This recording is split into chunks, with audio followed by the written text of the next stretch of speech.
परशुराम माता का आदेश और तपोबल की परीक्षा बहुत प्राचीन समय की बात है।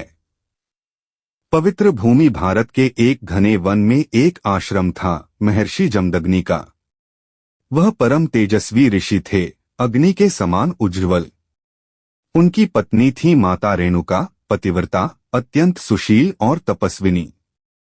उनके 4 पुत्र थे, वसुमान, वसुषेण, विश्वावसु और सबसे छोटे अद्वितीय तेजस्वी राम, जिन्हें बाद में परशुराम के नाम से जाना गया। छोटे राम बाल्यकाल से ही विशेष थे, क्रोध, करुणा और अद्भुत शौर्य का अद्वितीय संगम, तपस्या और तपोबल का प्रभाव। महर्षि जमदग्नि का तप इतना महान था कि वे आकाश के घटनाक्रमों को भी जान सकते थे। उनकी साधना से उन्हें दिव्य दृष्टि प्राप्त थी। माता रेणुका हर दिन प्रातःकाल आश्रम से निकलकर समीप बहने वाली मंदाकिनी नदी से जल लेने जाया करती। यह उनका नित्य कर्म था, शुद्ध मन से, बिना किसी विकार के। एक दिन की घटना। उस दिन मंदाकिनी नदी का दृश्य अत्यंत मनोहर था। वसंत ऋतु थी। चारों ओर पुष्प खिले थे, कोयल की मधुर कूक गूंज रही थी, मंद मंद समीर बह रहा था। नदी का जल स्वच्छ और नीला था, जैसे स्वयं आकाश पृथ्वी पर उतर आया है। माता रेणुका जब कलश लेकर जल भरने पहुंची, तभी वहां कुछ गंधर्व और अप्सराएं जल क्रीड़ा कर रही थीं। उनके सौंदर्य और हंसी के गूंज से सारा वातावरण मोहक हो उठा। क्षण भर के लिए, मात्र एक क्षण, माता का मन उस अद्भुत दृश्य में बंध गया।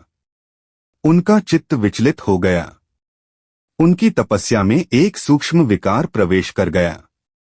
इस कारण जल भरने में कुछ विलंब हो गया। आश्रम में महर्षि जमदग्नि। उसी समय महर्षि जमदग्नि अपने आश्रम में गहन ध्यान में लीन थे। अपने तपोबल से उन्होंने माता रेणुका के चित्त के इस सूक्ष्म विचलन को जान लिया। उनकी आंखें खुली। क्रोध से उनका मुखमंडल तपने लगा, जैसे प्रज्वलित अग्नि हो। उन्होंने सोचा, जिस पतिव्रता धर्म का पालन करते हुए मेरी पत्नी इतनी वर्षों से तप कर रही थी, उसमें आज एक दोष कैसे प्रवेश कर गया। वे अत्यंत रुष्ट हो उठे। आदेश। जब माता रेणुका आश्रम लौटीं, तो महर्षि जमदग्नि का चेहरा देख वे सब कुछ समझ गईं। उनकी आंखों से अश्रुधारा बह निकली। उन्होंने मौन सिर झुकाकर खड़े रहना उचित समझा।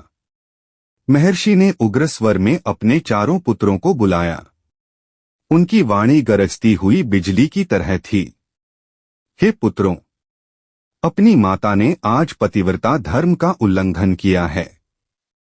उनका पतिव्रत भंग हुआ है। वे अब इस शरीर के योग्य नहीं रहीं। मेरे आदेश का पालन करो। अपनी माता का वध करो। 4 पुत्र अवाक रह गए। उनके रुधिर जम गए। उनकी आत्मा कांप उठी। यह कैसा आदेश था? जिस माता ने उन्हें जन्म दिया, उनका पालन किया, क्या उसी का वध करें? वसुमान आगे बढ़ा, परंतु भय और मोह से पीछे हट गया। वसुषेण ने हाथ जोड़ लिए, पिताश्री, हम यह नहीं कर सकते। विश्वावसु ने विनती की, कृपा करें, हमें क्षमा करें। महर्षि का क्रोध और बढ़ गया। उनके नेत्र अंगारे बरसाने लगे। तभी छोटे राम शांत मुखमंडल और स्थिर नेत्रों से आगे बढ़े। परशुराम का निर्णय। परशुराम ने एक पल को माता रेणुका की आंखों में झांका। उन आंखों में असीम प्रेम, करुणा और मौन स्वीकृति थी। माता रेणुका ने एक हल्की मुस्कान के साथ अपनी आंखें बंद कर लीं, जैसे उन्होंने भी उस आदेश को स्वीकार कर लिया हो। परशुराम ने बिना एक क्षण का विलंब किए अपने कमर से क्षुर छोटी तलवार निकाली और एक आघात में माता का शीश काट दिया। धरती कंपित हो उठी। वन के पशु चीत्कार कर उठे। पवन रुक गई। सारा वातावरण शोक में डूब गया। महर्षि का प्रसन्नता। महर्षि जमदग्नि का क्रोध शांत हो गया। वे प्रसन्न होकर बोले, वसराम, तुमने मेरे आदेश का अक्षरशः पालन किया। तुम्हारी आज्ञा पालन की भावना अद्वितीय है। मुझसे जो चाहो वर मांगो।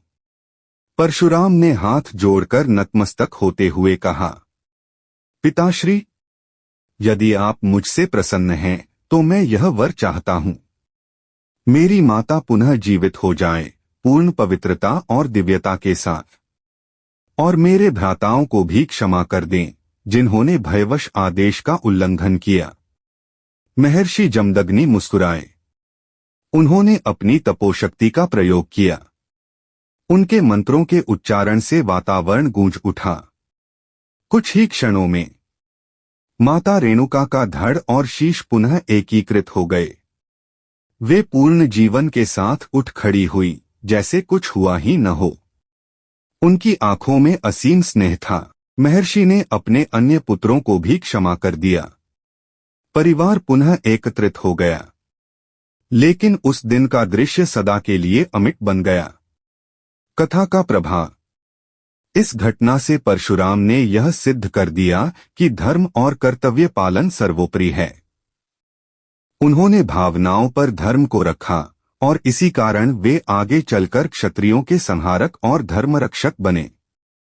उनका जीवन संघर्ष, करुणा और क्रोध का अद्भुत संगम बन गया। कुछ भावनात्मक संवाद। कल्पना के अनुसार माता रेणुका मन में सोचती, प्रेम से बड़ा धर्म आ गया है। यदि मेरा पुत्र धर्म हेतु मुझे भी त्याग दे तो वह सच्चा पुत्र है। परशुराम आज्ञा स्वीकारते हुए, माता क्षमा करें। मेरे लिए आप सबसे प्रिय हैं, लेकिन पितृआज्ञा मेरे जीवन का सर्वोच्च धर्म है। महर्षि जमदग्नि आशीर्वाद देते हुए, राम, आज से तुम केवल मेरे पुत्र नहीं बल्कि धर्म के अमर सेनापति हो।